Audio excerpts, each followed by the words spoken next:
आपल्याकडे घरी असे काही प्लायवूडचे तुकडे असतील तर ते फेकून न देता त्याचा कसा वापर करायचा ते मी या व्हिडिओमध्ये सांगणार आहे।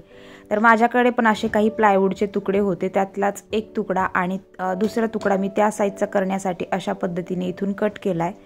तर घरीच आपल्याकडे करवत असेल तर ठीक, नसेल तर मग आपण विकत घेऊ शकता किंवा तुम्ही डायरेक्टली हा तुकडा कट करून सुद्धा घेऊ शकता कोणाकडून। तर माझ्याकडे प्लायवूडचा तुकडा होता, तर तो थोडासा मोठा होता आणि कट करण्यासाठी करवत सुद्धा होती, तर याच करवतीचा मी इथे वापर केलाय आणि हे तुकडे कट केलेत। तर कट करत असताना करवत सुद्धा माझी तुटली, तरी पण मी राहिलेल्याच करवतीने हँडल नसल्यामुळे अशा पद्धतीने कपडा लावून त्याला जोडला आणि अशा पद्धतीने पकडून मी इथे कट केला। तसं तर आपण हे कोणाकडून पण कट करून आणून पण बनवून घेऊ शकतो, पण जवळपास तर जाण्यासाठी आता मला वेळ पण नव्हता तेवढा आणि जवळपास कुठे फर्निचर वगैरे पण चालू नव्हतं की कोणाला सांगून मी कट करून घेऊन येईल। तर त्यामुळे हे मी सगळं काम जे आहे ते स्वतःच केलेलं आहे आणि पूर्ण टेबल जो आहे तर तो मी स्वतःच बनवलाय। कशा पद्धतीने पुढे तुम्हाला कळेलच। तर इथं अशा पद्धतीने मी 2 सेम तुकडे घेतलेलेत आणि पाय लावण्यासाठी 4 असे उभे तुकडे घेतलेत। तर आता इथे तुम्ही पाहू शकता सँडपेपरच्या साहाय्याने आपण जेव्हा पूर्ण जे काही असेल प्लाय तर अशा पद्धतीने घासून काढायचे, कारण वरती रफ पण असतं काही आणि आपला जो सरफेस आहे तर तो प्लेन सुद्धा होतो, तर त्यामुळे हे सगळं करणं जास्त गरजेचं आहे। हा सँडपेपर आपल्याला मार्केटमध्ये इझिली मिळून जातो आणि 10, 20, 30 रुपयांमध्ये आरामामध्ये मिळतो आणि अशा प्रकारे पूर्ण जे काही आपले आहेत प्लायचे सगळे तर ते अशा पद्धतीने आपल्याला व्यवस्थित असं प्लेन सरफेस करून घ्यायचा। तर आता त्यानंतर म्हटलं तर यामध्ये तुम्ही एकच प्लाय वापरू शकता किंवा 2 असेल तर अजून चांगलं। एका प्लायमध्ये सुद्धा छान टेबल बनवू शकतो किंवा दुसरं पण आपण भरपूर याच्यामध्ये काही बनवू शकतो। तर यापुढे मी आयडियाज तुमच्यासोबत शेअर करेन, त्यासाठी व्हिडिओ स्किप न करता शेवटपर्यंत नक्की पहा। तर आता माझं जे प्लायचे तुकडे होते त्यातला जो एक पाय होता तर तो मधून थोडासा कट झालेला होता, जसं की आता तुम्हाला समोर दिसत आहे। तर त्यासाठी मी इथे वॉलपुट्टी आणलेली आहे।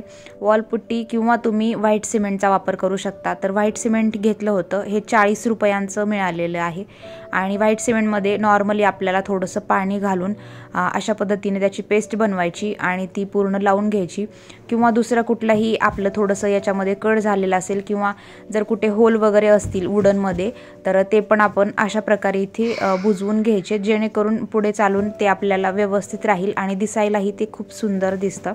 तर हा एक जो पाय आहे तो माझा जास्त खूप खराब झालेला होता आणि तोच मी इथे अशा पद्धतीने इथे लावून घेते।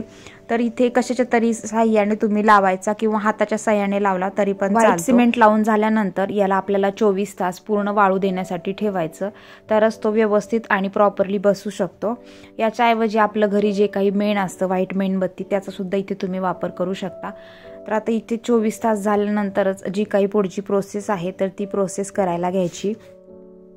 एकदम साधा सिंपल असा टेबल बनवण्याचा मी इथे विचार केला आणि तोच इथे बनवत आहे, कारण सगळं जे काही लागणार होतं तर टेबलसाठी पाय पण माझ्याकडे अवेलेबल होते त्यामुळे। तर चला आता इथे टेबल बनवण्यासाठी मी 4 साईडला 4 कोपऱ्यांमध्ये अशा पद्धतीने जे पाय आहेत तर ते लावून घेणार आहे। तर सगळ्यात आधी मी इथे फेविकॉलचा वापर करते। फेविकॉलने सुद्धा हे पाय जे आहेत तर ते चिटकले जातात। तसं तर हे टेम्पररी आहे, पण तुम्हाला जर परमनंटच पाहिजे असेल तर त्यासाठी इथे नेल्सचा वापर करावा लागतो।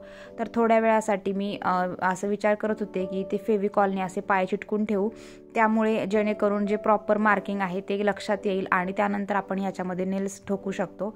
पण हे एकटीला करण्यासारखं नव्हतं आणि सगळं मी एकटीने केलं, तर त्यामुळे तेवढं काही जमलेलं नाहीये। तर फेविकॉल न लावताच नंतर मग मी डायरेक्टली नेल्स याच्यामध्ये ठोकले असं, कारण हे पकडून ठेवायला किंवा असं जास्त वेळ कसं ठेवणार हे काही जमलं नाही, पण फेविकॉलने ते जास्त वेळ असं पकडून ठेवल्याशिवाय ते चिटकत पण नाही। फायनली मी याच्यावरती नेल्स मारले आणि तुम्ही पाहू शकताय की अशा पद्धतीने मी हे एकटीनंच सगळं काम केलेलं आहे। तर अशा प्रकारे आपल्याला हे आपल्याकडे घरी कुठलेही जे काही नेल्स असतील तर त्याचा वापर करून हे लावून घ्यायचं। तर मी अशा पद्धतीने इथे सगळ्या चारी बाजूंनी जसं पहिल्यांदा दाखवलं त्यानुसार मी नेल्स मारले। आणि माझी जी दुसरं प्लाय होतं तर ते थोडंसं छोटे आणि कमी साईजचं होतं, तर ते पण मी खालच्या साईडला आतमध्ये ठेवून अशा पद्धतीने प्लाय लावून घेतले। आणि त्यासोबतच मी इथे खालच्या साईडला आपले नॉर्मल जे बॉटल्स असतात यूज अँड थ्रोच्या त्याचे जे झाकण असतात तर त्याचा इथे वापर केला आहे। ते ऑप्शनल आहे, ते लावावेच असं काही गरज नाही वाटत, पण मी लावलं थोडासा वेगळा लुक येण्यासाठी आणि थोडंसं वेगळं काहीतरी असावं म्हणून, कारण हाईट पण मला थोडीशी जास्त हवी होती अजून, तर यामुळे थोडीशी हाईट पण वाढली माझी। आणि खालच्या साईडला जेव्हा मी हे झाकण लावले तर त्यावेळेला खालून मी नेल्सचा वापर केला, यामध्ये नेल्स ठोकून घेतलेत। आणि त्यानंतर मी अजून मला जिथे जिथे वाटलं की थोडंसं POPची किंवा व्हाईट सिमेंटची गरज आहे तर तेच मी इथे लावलेलं आहे। तर परत एकदा मी याच्यावरती सगळीकडे असं व्हाईट सिमेंट लावून ठेवलं होतं, जिथे जिथे थोडंसं होल्स किंवा काही वाटतील असं राहिलेलं। आणि त्यानंतर मी आता हे 24 तास झाल्यानंतर अशा पद्धतीने हे व्यवस्थित असं घासून घेते। तर सँडपेपरने हे व्हाईट सिमेंट पण घासून घ्यायचं, जेणेकरून एक प्लेन सरफेस येतो आणि ते दिसायलाही व्यवस्थित दिसतं। तर तुम्ही पाहू शकताय हा आपला जो टेबल आहे तर तो तयार झाला आहे। आणि हे सगळं काम मी स्वतः एकटीने घरीच केलेलं आहे।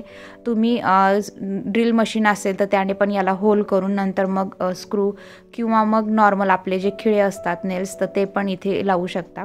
मी सगळे नॉर्मल जे माझ्याकडे खिळे होते तर त्यांचाच वापर करून मी अशा पद्धतीने इथे माझा टेबल बनवून तयार केला आहे। टेबल डेकोरेट करण्यासाठी इथे आपण अधेसिव्ह वॉलपेपरचा सुद्धा वापर करू शकतो, पण मी तो काही वापर नाही केलेला। मी एक ऑइल पेंटचा डब्बा आणला आणि इथे ऑइल पेंट करणार आहे। तर ॲक्रेलिक कलरचा सुद्धा इथे तुम्ही वापर करू शकता। ॲक्रेलिक कलर करून त्यावरती तुम्ही जर वॉर्निश केलं तरी पण ते चांगलंच आहे, पण मी इथे ऑइल पेंटचा कलर आणला आहे आणि मी फक्त ब्लॅक कलर आणला आहे। वरचं जे प्लाय होतं ते ऑलरेडी व्हाईट त्याला होतंच, तर त्यामुळे मी बाकीचा जो काही आहे तर तिथे सगळीकडे मी आता अशा प्रकारे ऑइल पेंट ब्लॅक कलर देते। आणि ब्लॅक कलर देताना सुद्धा आपल्याला खूप जास्त काळजी घ्यावी लागते, कारण हे ऑइल पेंटचे कलर असतात ते जर चिटकले तर ते लवकर निघत नाहीत। तर अशा पद्धतीने आता मी इथे सगळीकडे कलर करून घेते।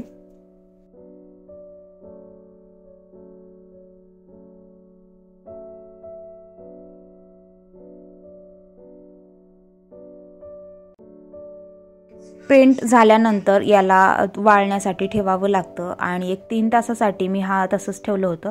व्यवस्थित पाहिलं की हे व्यवस्थित आहे की नाही, म्हणजे वाळले की नाही। आणि त्यानंतर अजून थोडंसं डेकोरेट करण्यासाठी मी इथे नॉर्मल जे मिरर असतात छोट्या साईजचे तर त्यांचा इथे वापर करते आणि छान याला मस्त डेकोरेट करते। फायनल लुक तर तुमच्यासोबत येईलच। आणि हा पाहू शकताय तुम्ही होममेड माझा टेबल आहे आणि हा खरंच खूप जास्त मला आवडलेला आहे, कारण मी सुद्धा कधी विचार केला नव्हता की मी असं काही करू शकेल आणि फायनली पण ते झालं। तसं तर आपण मनातून ठरवलं तर सगळ्याच गोष्टी करू शकतो। आणि मेन म्हणजे हे जे आहेत तर ते असंच ठेवलेले होते खूप दिवसांपासून आणि फायनली त्याचा आज वापर करून मी इथे हे केलेलं आहे। मला याला थोडा जास्त वेळ लागला, कारण मी सगळंच जे काही आहे तर ते घरी केले। आणि यावरती डेकोरेट करण्यासाठी आपण जे काही लावतो फेविकॉलचा वापर करून आपण चिटकवून मस्त असं डेकोरेट करू शकतो। तर आता इथे मी फेविकॉलचाच वापर करून चिटकवत आहे, कारण फेविकॉल हा वुडनला चांगला चिटकला जातो आणि त्यामुळे मस्त असं इथं डेकोरेट होत आहे। तर आता फायनल लुक तुम्हाला कसा वाटतोय तो पुढे दिसेलच, आणि कसा वाटतोय ते कमेंट करून सांगायला विसरू नका। ही माझी खूप जास्त मेहनत आहे, सगळं मी घरी केल्यामुळे मला थोडासा वेळ लागला। तर तुम्ही काही कटिंग्स बाहेरून करून आणू शकता किंवा नॉर्मली तुम्हाला ही ड्रिल वगैरे पण तुम्ही करून याला होल करून नेल्स लावून टेबल फिट करू शकता। जो कुठला आपल्या घरी आकार असेल, ज्या कुठल्या साईज शेपमध्ये काही प्लायवूड असतील तर त्याचा सुद्धा तुम्ही इथे वापर करून मस्त असा टेबल बनवू शकता। तर तुम्हाला कसा वाटतोय?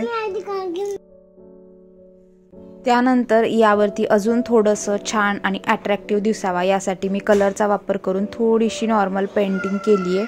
आणि फायनल लुक माझा टेबलचा असा झाला आहे, जो की मी इथे ठेवला आहे। आणि याच्यावरती असं आपण डेकोरेशनसाठी जे काही आपल्याकडे आहे तर ते पण ठेवून असा मस्त वापर करू शकतो।